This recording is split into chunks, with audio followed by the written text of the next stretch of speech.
I remember speaking to one young woman a few years ago now when I lived at the Oratory in Birmingham. And we talked about possible doctoral research she was intending to carry out.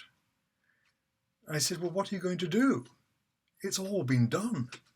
Everything has been done. Apart perhaps from Newman as domestic architect, I think that might be worth a thought or two because it's a most curious house in Birmingham. Anyway, the point I was making to her, and she readily understood it, as did her supervisor, thankfully, was that Newman, being one of the great figures of the 19th century, that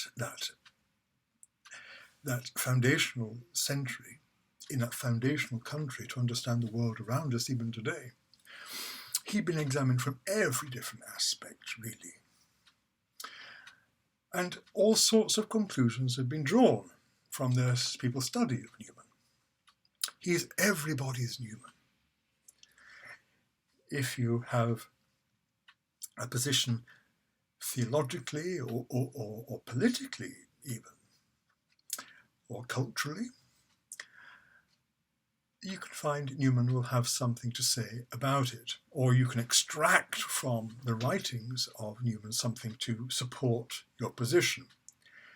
We usually look for things to support our positions, not to challenge them, of course. And that's fine, you know. When I was there, we were trying to finish off the volumes of the letters and diaries, and more stuff was coming in as Brother Frank was trying to finish everything off. But with all that, putting someone under a microscope or claiming him as your man,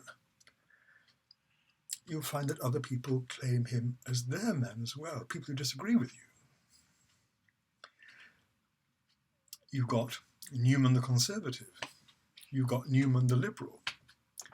You've got Newman the man of letters. You've got Newman as generous. You've got Newman as narrow. You've got Newman as parochial. You've got Newman the Anglican, Newman the Catholic, Newman the Cardinal, Newman the parish priest in Brum, all of these different things. And quite often, as I've been saying, they will pull against each other.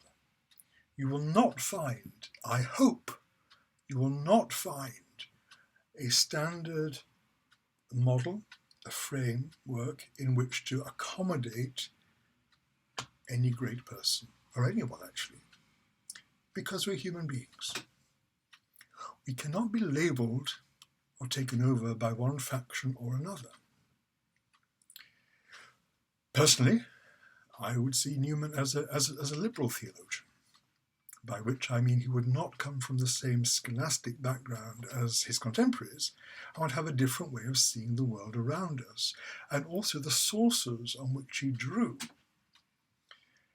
What are the sources which informed his theology?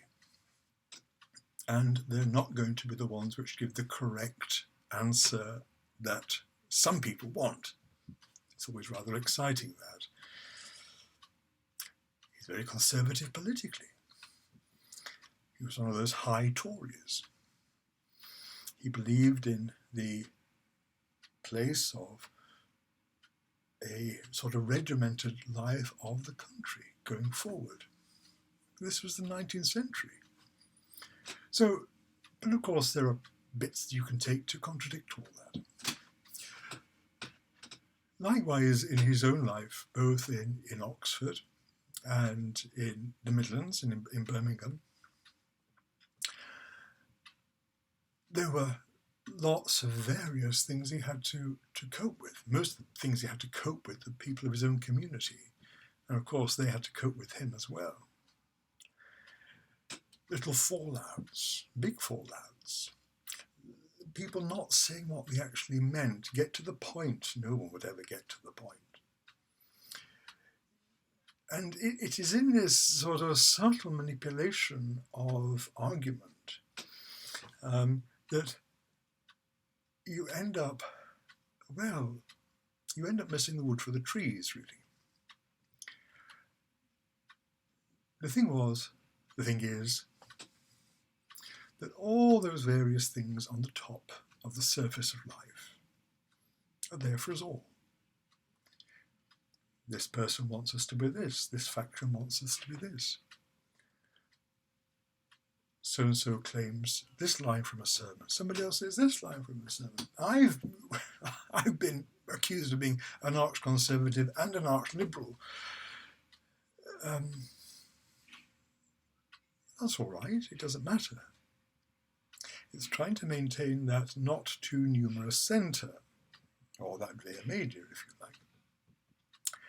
It's trying to not allow our positions, our lives, to be formed simply in reaction to the party spirit which is going on around us.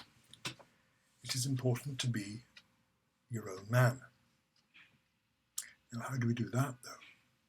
How do we become our own man? How do I stay true to myself in the middle of the cacophonous parties and shoutings and ideologies going on around me? He's for us, or no, he's for us. No, he said this once. No, he said that once. What are you supposed to do? What was Newman supposed to do? You don't want to say a plague in all your houses. Well, you do, but you don't.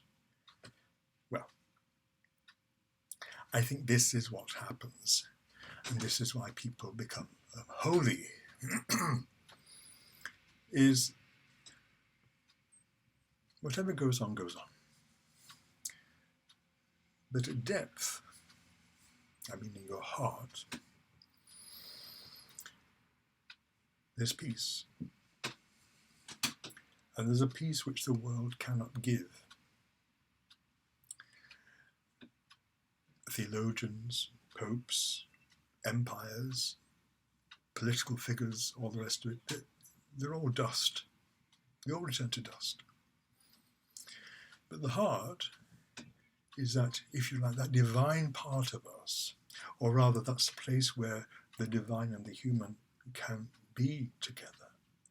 We gaze at each other. You find that place in the depth of your spirit, in your heart, deep, deep down, where you gaze at him and he gazes at you. And it doesn't matter what goes on around you. It is heart speaking to heart at the depth of your soul, of your character, of the man, woman that you are. That is what forms us. We're not caught in the battles on the top. They come, they go, we're part of all that. That's life. But that doesn't define us. We don't let ourselves be a mascot for a party. We find at depth a stillness and a peace of heart speaking to heart. And if we keep our mind and our heart in that peace, then many other people will find peace through us. They'll see something in you, as they saw something in Newman, in spite of everything, which drew the individual to him. And he could speak to an individual, heart speaking to heart, as he'd find inside himself. That became heart speaking to heart when you work with individuals. The clamour of the battle is always raging around us. But don't be frightened by it. It comes and it goes. Spend all your energy, if you can, as much as you can, in allowing yourself to be loved and returning that love to God. And in that light, the whole world changes around us, even in Birmingham. But the whole world changes because of our fidelity to him, the Lord. May Newman pray for you, and may those good angels guard your goings out and your comings in, and be with all those whom you love both in this world and the next.